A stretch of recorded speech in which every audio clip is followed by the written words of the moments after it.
Hello everyone, this is Professor Rita Paude, lecturer at Department of Electronics and Telecommunication, NIT Polytechnic, Nagpur. Today I am going to deliver lecture on Chapter 3, Transmitters and Receiver.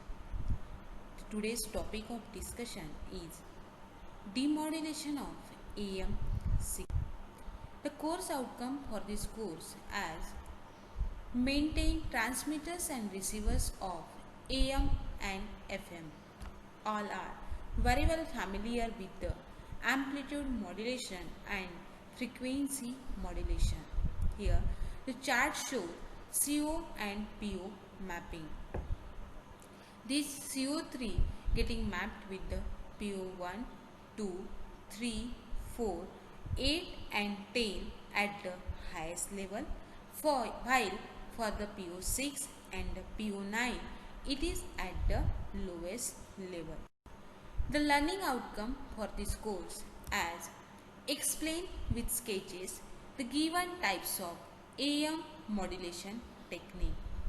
What are the different AM demodulation techniques we will discuss in this lecture. In the last lecture we have studied about block diagram of TRF receiver, that is the tuned radio frequency receiver. What are the drawbacks or disadvantages of TRF receiver and how to recover these drawbacks comes in the TRF receiver by using the AM super heterodyne receiver we have studied in the last lecture. Today we are going to discuss about the demodulation. So what is demodulation? The modulated signal getting converted into original signal, that procedure it is known as the demodulation. Here the demodulation is the process. देखो यहाँ पे demodulation is the process. क्या है? Demodulation is the process of recovering the signal intelligence. क्या करना है? Signal intelligence from a modulated carrier wave. From a modulated carrier wave, this process is called as the detection. सबसे पहले क्या करना है कि कैरियर सिग्नल से मॉड्यूलेटेड सिग्नल को डिटेक्ट करना है, और जैसे ही डिटेक्ट हो जाएगा that signal getting converted into original signal, it is called as the demodulation, which is nothing but the reverse process of modulation. क्या है वो? Reverse process of modulation. Then why do we need demodulation? हम तो अच्छे खासे modulation कर रहे थे, सिग्नल भी ट्रांसमीटर से रिसीवर तक जा रहा था, तो हम डीमॉड्यूलेटर क्यों यूज कर रहे हैं, डीमॉड्यूलेशन क्यों यूज कर रहे हैं? तो देखो, whenever the wireless signal consists of two different frequency. One is the radio frequency, that is nothing but the high frequency, and the second one is the audio frequency which is nothing but the lower frequency. अभी original signal अगर high frequency है तो मुझे superimpose करना था with respect to the low signal. That's why I have used here carrier signal. और carrier signal जो है वो मॉड्यूलेटेड होते हैं by using low frequency, and the original signals are modulated by using the radio frequency, that is high frequency. The diaphragm of telephone receiver. The diaphragm of a telephone receiver or a loudspeaker cannot be vibrate with higher frequency. इसके कारण क्या होता था कि कितनी भी frequency बढ़ाओ अपना लाउड स्पीकर हिलता है क्या? नहीं. वाइब्रेट होता है क्या? नहीं. That's why at the receiver side we will use the, क्या यूज करते थे? जो भी सिग्नल आते थे वो सिग्नल किसके पास जाते थे? लाउड स्पीकर के साथ. वही अभी आने वाले सिग्नल डिटेक्टर में क्या होगा, किसके पास से आएंगे? सबसे पहले लाउड स्पीकर से. और जैसे ही लाउड स्पीकर से सिग्नल आएगा, जो सिग्नल आ रहा है उसको अपन कन्वर्ट करेंगे किसमें? ओरिजिनल सिग्नल में. That is the process of demodulation, which is nothing but the reverse of modulation technique. Clear everyone? Let's come. So what is AM modulation? क्या होता है am modulation? Am means amplitude modulation. Amplitude modulation में क्या मिलता था? Amplitude modulated wave. उसको मुझे किस में कन्वर्ट करना है? Original, bye using the demodulation technique. क्या यूज करना है? Demodulation technique. So this diagram shows the modulated signal, detector and demodulated signal. सबसे पहले मैंने क्या किया? Modulated signal. मैं किसके लिए जा रही हूँ? एएम के लिए। तो मैं यहाँ पे कौन सा लूंगी? Am modulated signal. उसके बाद में मैंने डीमॉड्यूलेटर लिया। डीमॉड्यूलेटर मतलब क्या? सिग्नल पहले रेक्टिफाइड सिग्नल, रेक्टिफाइड सिग्नल करेंगे। रेक्टिफाई जैसे ही किया सिग्नल को अपन यूज करेंगे क्या? फिल्टर। फिल्टर किया, फिल्टर में से क्या करेंगे? कैरियर सिग्नल को आउटर साइड में अपन ले लेंगे और मेरे पास कौन सा बचेगा? सिर्फ मॉड्यूलेटेड सिग्नल। तो मैं क्या कर रही हूँ? सिग्नल को ओरिजिनल सिग्नल में कन्वर्ट कर रही हूँ बाय यूजिंग द डिटेक्टर, और मुझे मिलेगा क्या? डीमॉड्यूलेटेड सिग्नल, जिसके ऊपर मॉड्यूलेशन कोई भी हुआ नहीं है। मतलब मुझे सिग्नल कौन सा मिलेगा? Original signal. So the modulated signal getting converted into original signal, that procedure it is called as the demodulation. समझ में आ गया? तो यहाँ पे ब्लॉक आएगा कौन सा? मॉड्यूलेटेड सिग्नल का। बीच में लगेगा डिटेक्टर, और डिटेक्टर के पास से जाने वाले सिग्नल किसको मिलेंगे? Demodulated signal. Then what are the importance of demodulation? First of all, the modulation envelope on the positive and negative sides are 180 degree out of phase. क्या रहेगा? जो भी मॉड्यूलेटेड सिग्नल का बाहर का आउटर एनवेलप मिलेगा वो पॉजिटिव साइड हो या फिर निगेटिव साइड हो, दोनों साइड में कितने आउट ऑफ फेज मिलेगा? 180 डिग्री आउट ऑफ फेज। कहाँ पे मिलेगा? 180 degree out of phase. If the rectification is not done, then after filtering, the positive and the negative envelopes would cancel each other. अगर मैंने rectification का procedure नहीं किया, rectify करना मतलब क्या होता है? Do you know the use of rectifier? What is the use of rectifier? Yes, exactly. यहाँ पे क्या करना है? रेक्टिफिकेशन जैसे ही अगर done, sorry, is not done, then after filtering the positive and the negative envelope, जैसे ही अगर फिल्टरिंग नहीं हुआ तो दोनों सिग्नल एक दूसरे के साथ क्या हो जाएंगे? अटैच हो जाएंगे, और उसके कारण जो भी अपने एनवेलप क्रिएट हो रहे थे वो कैंसिल हो जाएंगे। क्या हो जाएंगे? कैंसिल हो जाएंगे। तो that's why we need the demodulation procedure. Then, so the original modulated signal cannot be recovered and thus the rectification is necessary in demodulation. क्यों रेक्टिफिकेशन नेसेसरी है? क्योंकि अगर मैंने वो नहीं किया तो मेरा पॉजिटिव और निगेटिव एनवेलप एक दूसरे को कैंसिल कर देगा, जिसके कारण मुझे ओरिजिनल सिग्नल नहीं मिलने वाले हैं। That's why I have to use here rectification. Okay, then what are the different types of demodulator? There are mainly two types of AM detector. One is the simple diode detector and the second one is square law detector, which is known as the practical diode detector. So let's start with the first type, that is diode detector. Here the diagram shows, देखो यहाँ पे अभी simple diagram है, ज़्यादा कुछ hard नहीं है। First of all कि यहाँ पे आपको ये जो डायग्राम दिखाई दे रहा है, ये वाला इतना, ये क्या है? ये क्या है? जिसमें कैपेसिटर और रेजिस्टर एक दूसरे के साथ पैरेलली कनेक्ट हुए, इसको अपन बोलेंगे क्या? फिल्टर। इसको अपन बोलेंगे क्या? फिल्टर। और ये जो मेरा टाइप है, that is nothing but the rectifier. That is nothing but the rectifier.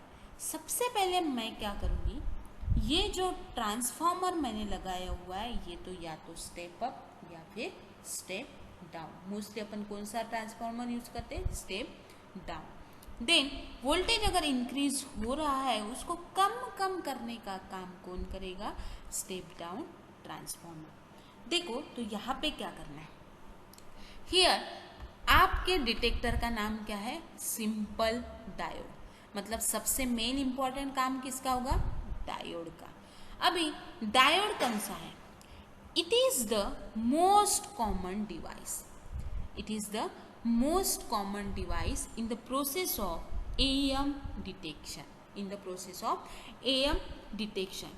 here आपको क्या करना है, सबसे पहले जो भी मॉड्यूलेटेड सिग्नल है वो मुझे देना पड़ेगा किसके साइड, इनपुट साइड। मैंने दे दी यहाँ पे, देखो यहाँ पे एरो दिया है, ये है मेरे AM मॉड्यूलेटेड सिग्नल, मैंने इनपुट साइड पे दे दिए है। उसके बाद में ये जो इनपुट साइड के सिग्नल है that apply to the input of simple diode detector, ये जो सिग्नल है मैंने इसके इनपुट को भी कनेक्ट कर दिया, ठीक है। उसके बाद में जैसे ही ट्रांसफॉर्मर ऑन होगा, जैसे आप लोगों ने पढ़ा है बेसिक इलेक्ट्रॉनिक्स में, डायोड पॉजिटिव और निगेटिव दो साइकिल्स में वर्क करता है, बराबर है। जब डायोड पॉजिटिव हाफ साइकिल के लिए जाता है तब डायोड कौन से स्टेट में रहता है, फॉरवर्ड बायस में। और जब भी डायोड निगेटिव हाफ साइकिल के लिए जाता है at that time diode is in the reverse bias technique, clear. तो क्या होगा, every positive half cycle, every positive half cycle के लिए जो डायोड है मेरा वो फॉरवर्ड बायस में चला गया, और जैसे ही फॉरवर्ड बायस में चला गया ये जो कैपेसिटर C2 है इसका जो चार्जिंग पावर है वो peak value of input voltage तक के बढ़ जाएगा। ये कहाँ तक के बढ़ जाएगा, जितना इनपुट का वोल्टेज है, क्लियर। कब, जब डायोड फॉरवर्ड बायस में जाएगा। As soon as the input voltage goes low, जैसे ही इनपुट वोल्टेज कम हो जाएगा वैसे ही अपना डायोड रिवर्स बायस में आना शुरू हो जाएगा, और ये जो कैपेसिटर हाईएस्ट लेवल पे चार्ज हो रहा था वो ऑटोमेटिकली डिस्चार्ज होना चालू हो जाएगा through the register, through the register. समझ में आया क्या करना है। So the charging and the discharging of the capacitor can be done by using this C2, by using this C2। जी अभी सबसे पहले क्या हो गया, एम्पलीट्यूड का वेरिएशन हो रहा है, कब, जैसे जैसे कैपेसिटर चार्ज और डिस्चार्ज हो रहा है। एक बार एम्पलीट्यूड बहुत ज्यादा बढ़ गया, कब, जब कैपेसिटर पिक लेवल पे चार्ज हो गया, और जैसे ही डायोड रिवर्स बायस में आ गया एम्पलीट्यूड कम हो गया और कैपेसिटर डिस्चार्ज हो गया। अगेन थोड़े टाइम के बाद diode again reverse forward bias में जा रहा है, एम्पलीट्यूड बढ़ रहा है, देखो यहाँ पे वैसे ही हो रहा था, ठीक है। और जैसे डिस्चार्ज हो रहा है वैसे वैसे यहाँ पे एम्पलीट्यूड क्या होते जा रहा है, कम होते जा रहा है। तो ये जो प्रोसीजर है ये कंटिन्यूसली चालू रहेंगी, बट मुझे ये सब करने के बाद यहाँ पे जो कैरियर सिग्नल है जिसका amplitude phase and frequency remain constant है, उसको मुझे क्या करना है, रिमूव करना है। और रिमूव करना है मतलब उसको मुझे निकाल के बाहर निकाल के रखना है ताकि मैं ओरिजिनल स्टेट पे आ सकूं। इसीलिए मैं यूज करूंगी यहाँ पे क्या, फिल्टर। यहाँ पे क्या करेंगे अपन, यूज करेंगे फिल्टर। फिल्टर क्या करेगा, जो भी अनवांटेड सिग्नल उसमें जा रहे हैं उसको रिमूव करेगा and we will get the original signal.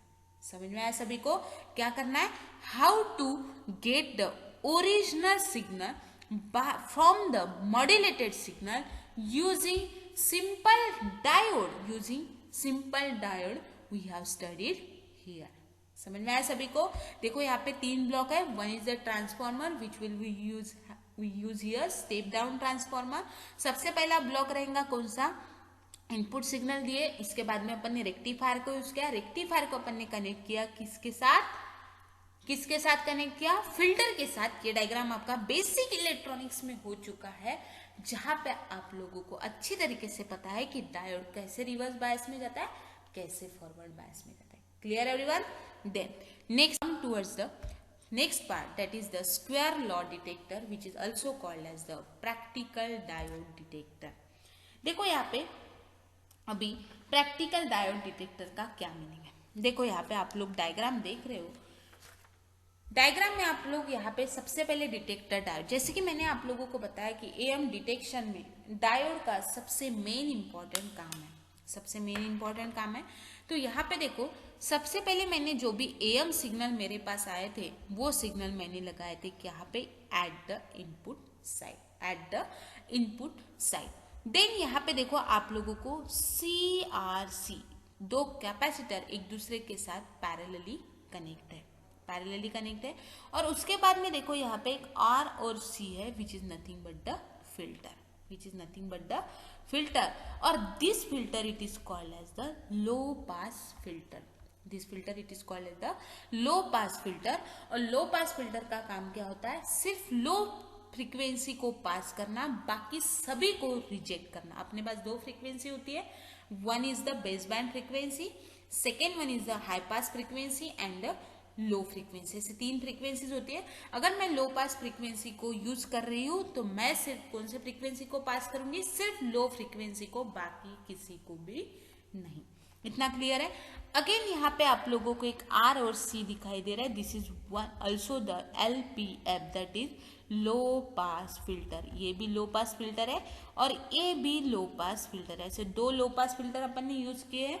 तो देखो यहाँ पे सेम जैसे वहां पे भी diode reverse and forward bias में जा रहा था, वैसे ही सेम यहाँ पे जाएगा। बट यहाँ पे क्या होना है, mostly the diode is in the reverse bias state. कहाँ पे जाएगा, रिवर्स बायस स्टेट, जिसके कारण निगेटिव एनवलप डीमॉड्यूलेट होने वाला है, जिसके कारण निगेटिव एनवलप डीमॉड्यूलेट होने वाला है। अगर मैंने फॉरवर्ड बायस किया होता तो मेरा पॉजिटिव एनवलप डीमॉड्यूलेट होता, but I am going here to do the reverse bias condition, जिसके कारण मेरा यहाँ पे कौन सा एनवलप डीएक्टिवेट एक्टिवेट होगा, that is the negative envelope. Due to this negative envelope, यहाँ पे निगेटिव एनवलप डिटेक्ट होने के कारण मेरा जो एजीसी का आउटपुट है वो क्या हो जाएगा, डेवलप हो जाएगा। मतलब एजीसी से एक गेन डेवलप हो जाएगा, जिसके कारण ये जो R1 एंड R2, जिसके कारण R1 and R2 assure a series DC path for the to the ground for diode। क्या करेगा, R1 और R2 को अश्योर हो जाएगा कि यहाँ पे एक सीरीज DC पाथ डिटेक्ट हो रहा है for the ground state for the diode. और ये जो R1C1 है ये also low pass filter which is use to remove the ripple factor comes to the signal. जो भी रिपल फैक्टर सिग्नल में आएंगे उसको रिमूव करने का काम कौन करेगा, low pass filter. Then C2 it is nothing but the coupling capacitor, C2 is the nothing but the coupling capacitor which क्या करेगा, ये डायोड को प्रिवेंट करेगा किसके पास जाने के, वॉल्यूम कंट्रोल करने के लिए। वॉल्यूम कंट्रोल करने के लिए अपन यूज करेंगे क्या, C2 that is coupling capacitor. Again R3 and C3 is the low pass filter. वो क्या करेगा, जो भी ऑडियो फ्रीक्वेंसी सिग्नल है उसके कंपोनेंट्स को रिमूव करेगा और एजीसी वोल्टेज प्रोवाइड करने का, प्रोड्यूस करने के लिए हेल्प करेगा। समझ में आ रहा है। देखो अभी सबसे पहले स्टार्टिंग से बताती हूँ। सबसे पहले डायोड, डायोड कहाँ किस में वर्क करने वाला है, रिवर्स बायस। जैसे रिवर्स बायस में वर्क करेगा कौन सा एनवलप डिटेक्ट होगा, negative envelope. Negative envelope detect होने के बाद ये जो डायोड है इसके पास टोटली अफेक्ट करेगा कौन, एजीसी का वोल्टेज जो यहाँ पे प्रोड्यूस होने वाला है, जो कि डेवलप नहीं होना चाहिए था। देन उसके बाद में R1 एंड R2 ये इसके इनको अश्योर हो जाएगा कि ये इसके पास एक सीरीज डीसी पाथ प्रोवाइड हो रहा है डायोड को एट द ग्राउंड लेवल। उसके बाद में यहाँ पे दो फिल्टर अपन ने लगाए हैं, R1 और C1 का और R3 और C3 का। Both are the low pass filter, both are the low pass filter, out of which one is R1 and C1 is used to remove the ripple factor, while R3 and C3 is used to remove the AF components and produce the AGC voltage. And by using this complete procedure, we will get the AM signal. कौन से signal मिलेंगे अपने को, original signal. Clear everyone, this is the practical diode detect. This lecture summarizes as what is demodulation. यहाँ पे अपन ने देखा कि डीमॉड्यूलेशन क्या होता है। Types of am demodulator. Am demodulator क्या क्या होता है और वो कैसे सिग्नल को अपन ओरिजिनल स्टेट में लेके आते हैं। उसके बाद में circuit diagram for simple diode detector and practical diode detector. Thank you so much for listening this lecture. In the next lecture we will study about automatic gain control and its types.